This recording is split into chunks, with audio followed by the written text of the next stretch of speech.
Joining us today are Manavi's executives to share their journey and the impact they continue to make. So let's welcome Navneet Bhalla, Executive Director, and Poonam Saxena, Advocate and Transitional Housing Coordinator.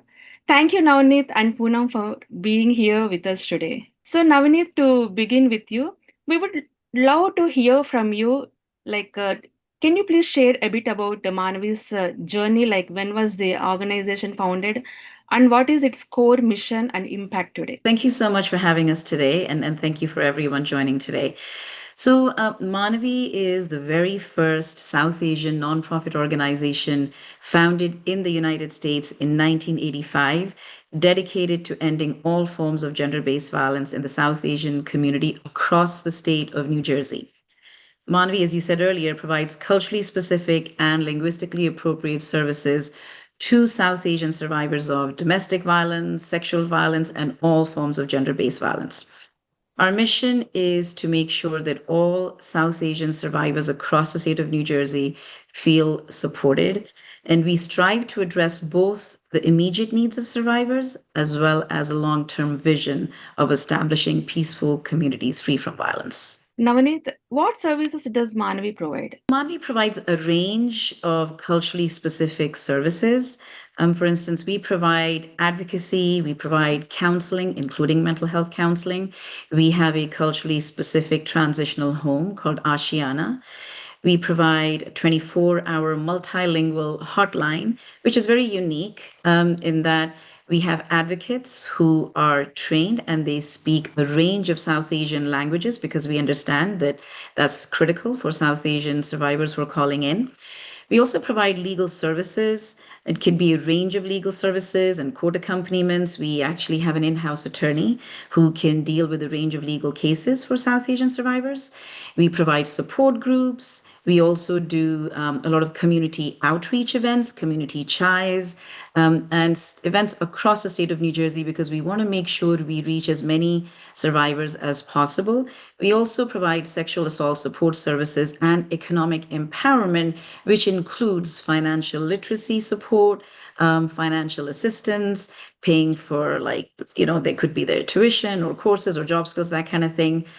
So there are like a range of services that we provide for survivors across the state of New Jersey. That's a very valuable information to know. So, Poonamji, can you tell us about Manavi's transitional home, Ashiana, and the services provided? Because you are a transitional housing coordinator, so we would love to hear from you. Thank you so much. Ashiana means nest in Urdu, and it is one of the most important programs in Manavi. It is almost, as you can say, it's like a bridge between the abuser's home and going into where they're independent and fully economically empowered and, having jobs and their own life.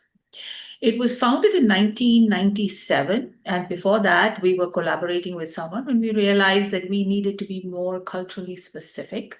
Our South Asian women needed more of their own cultural environment, like food, languages, and so on. So Ashiana was founded. The model is a communal-based model where everyone shares everything. And at this point, I would like to just mention there is a difference between a transitional home and a shelter. Ashiana is not a shelter; it is a transitional home. It's really like our home would be. The advocates come and they visit every day, but no staff is on the premises. We are a rent-free facility. We provide everything, groceries, whatever their needs are, whether it's kitchen stuff, whatever their needs may be. It is a place where they can rest. They can think of what they want to do when they first come in. And then we begin the economic empowerment where they can decide whether they want to study or they want to work or do both. We've had recently a dentist from India where, she is trying to get her dentistry degree from here. And it involves a lot of work and a lot of studies.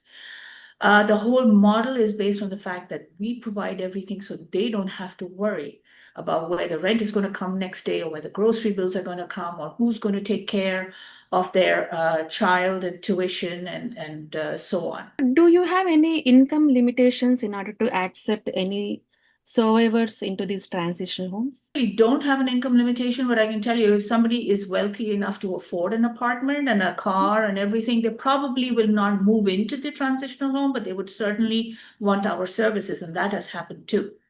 Okay. Where we would provide them, with resources and advice and counseling and whatever, that they may not necessarily move physically into the transitional home. Very valuable information. Thank you, Poonamji. And Navneet, what are some of the barriers normally survivors face in seeking help that you have seen in your experience? South Asian survivors that we serve, they do face a lot of challenges and barriers because of the cultural dynamics that are involved. So, for instance, language is a significant barrier, which is why we provide linguistic support as well. Many South Asian survivors we serve may not speak the language, which means they may not be able to navigate the various systems in this country to seek the help that they need. So we ensure that all the staff and volunteers are able to speak the language and speak a range of languages to provide that support. Cultural stigma is also a significant barrier. There's cultural stigma attached to domestic violence, sexual violence, and all forms of gender-based violence across different communities, including South Asian community. So that's something that we ensure we address.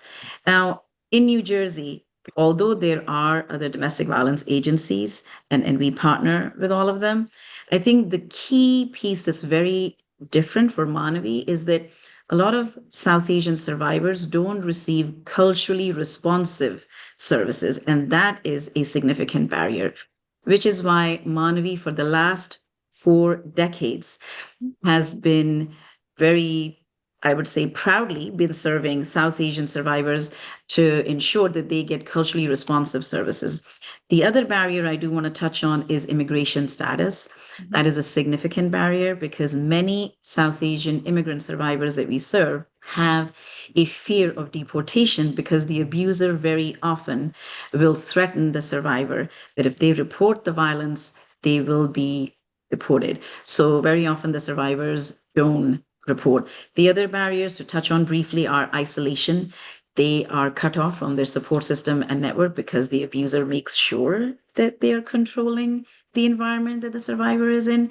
And then financial abuse is a significant barrier as well, which is where Manavi steps in to ensure that we support survivors and address those barriers. Very nice information, Navneet.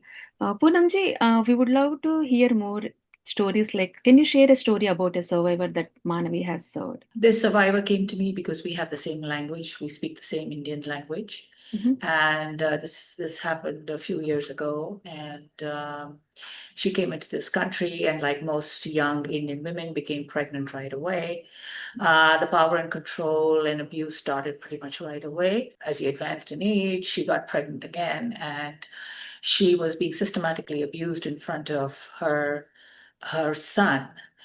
The worst situation was when he took a knife and put it at her throat and called the police and said she tried to kill me and threatened suicide. So said the exact opposite. In fact, he was the one who took the knife and put it at her throat. It's the police believed him, of course, and she was arrested, and the children, 2 small children, were taken away from her.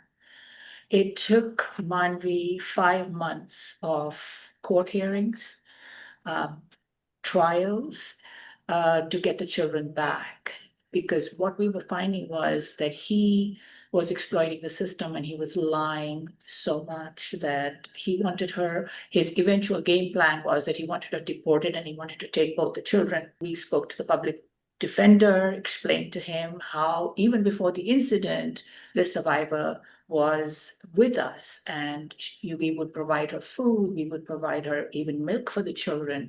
He would leave without giving her keys, that this abuse had carried on even before this incident had taken place with the knife, and he had threatened that she was going to commit suicide. The one thing that I recall very clearly was she said the day the judge announced the final restraining order against him, he was absolutely shocked because he thought his plan was going to work. And she said that was a time when I really wish all of Manavi would have seen the shock on his face because he could not get away with all what he was trying to do, illegally, and exploiting the system. So she then had a final restraining order against him, and then again, began the step-by-step economic empowerment.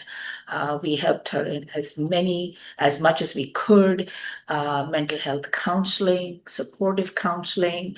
We have a psychologist on the board who actually also gave a letter to the judge, because the husband had said that she's mentally unstable and she shouldn't be having children. So we helped her with the counseling. She took coding and billing as a course, and then recently also got a CMA's license, which is Certified Medical Assistance. Mani has helped her in many ways. Her health has suffered because of all the stress, transportation, medical,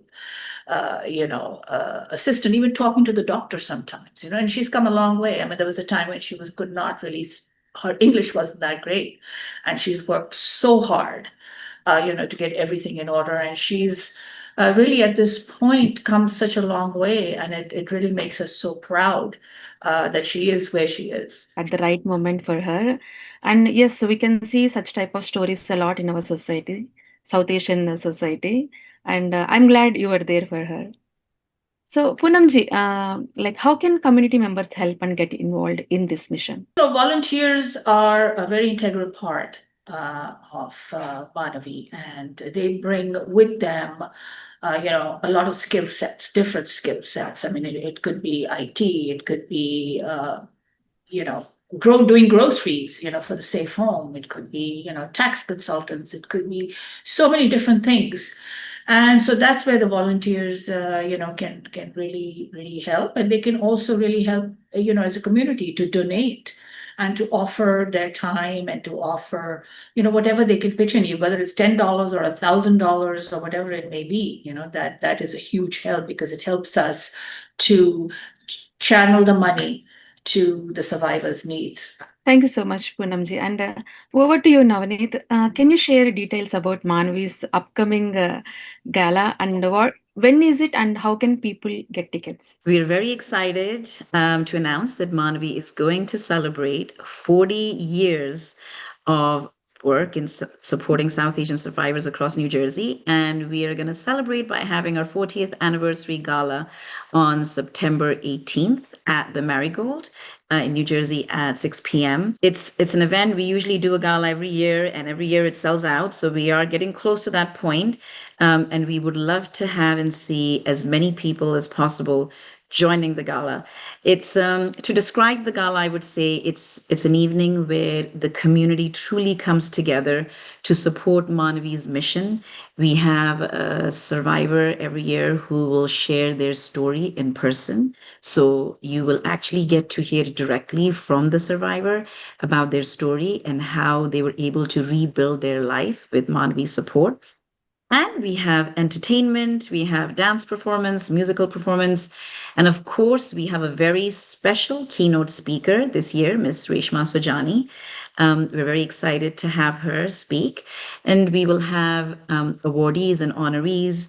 And all in all, I think it's an event where, like I said, we come together as a community to support Manvi, but more importantly, to support every South Asian survivor in New Jersey so they feel that they are not alone, that they are supported by the community, which is why I would urge everyone listening and viewing to make sure you buy your tickets. You can buy your tickets by going to Manavi's website at manavi.org. If you have any questions, you can also email us, manavi@manavi.org, and you can also follow us on social media. So our flyers on the website and social media, and if you have questions, please email us. And our hotline number, I also want to share that 24 hotline number for anyone listening who wants to reach out is 732-435-1414. Thank you so much, Navneet. That's valuable information about the gala. And how will the funds raised from this gala be used to support survivors? All the money that is raised at the gala, we make sure that the funds raised are directly used to support South Asian survivors. Now, what does that mean exactly?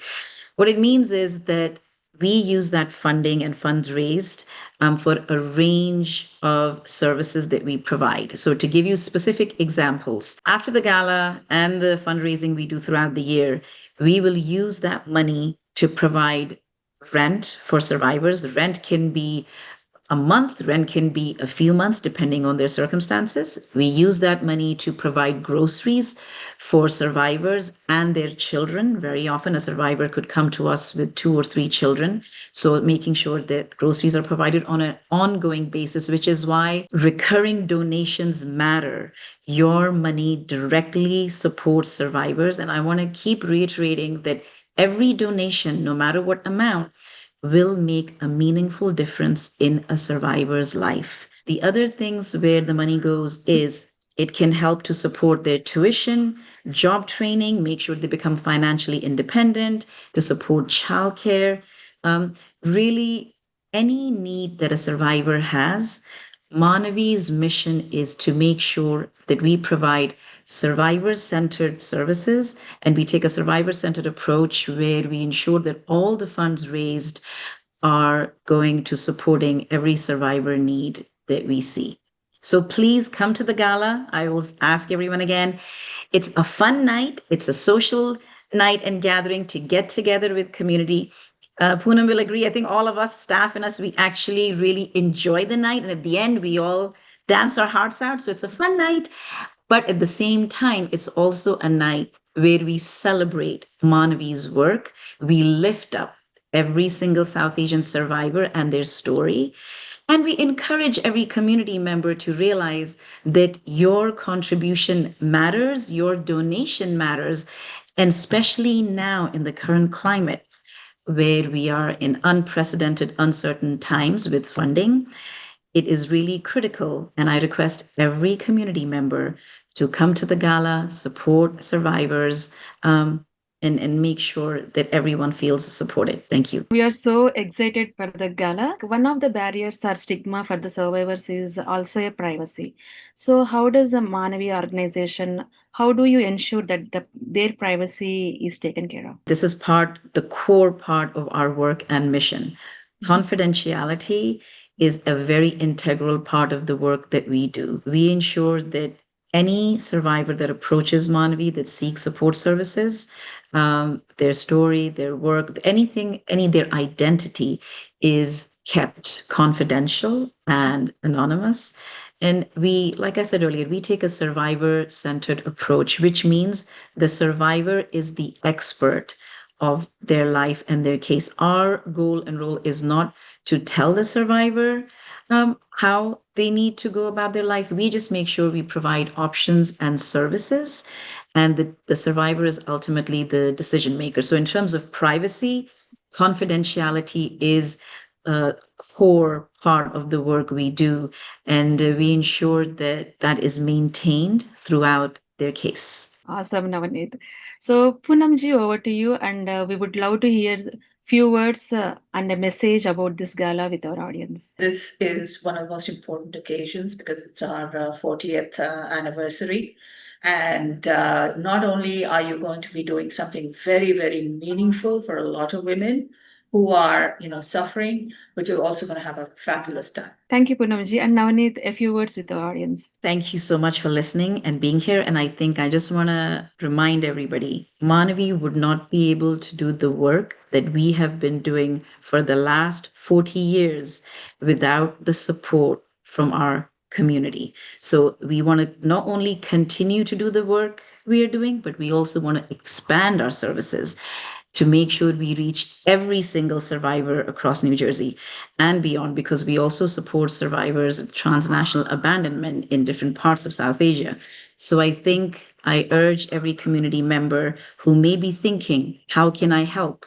The way that you can help is by donating, whether it's a one-off donation or recurring donation, and by attending the gala so you learn about the work that we do. And we want you to be part of the Manavi family. So please join us. Thank you so much, Navneet and Poonam, for sharing Manvi's incredible journey and the powerful work being done to support survivors and end gender based violence in the South Asian community. Thanks again. So don't forget the 40th anniversary fundraising gala will be held on September 18th at the Marigold in New Jersey, Somerset, starting at 6 p.m. To support their cause or learn more, please visit manavi.org. manavi.org. So every contribution helps change lives. We wish Manavi continued success and growth in the years ahead. Thank you all for watching. Stay compassionate and stay safe.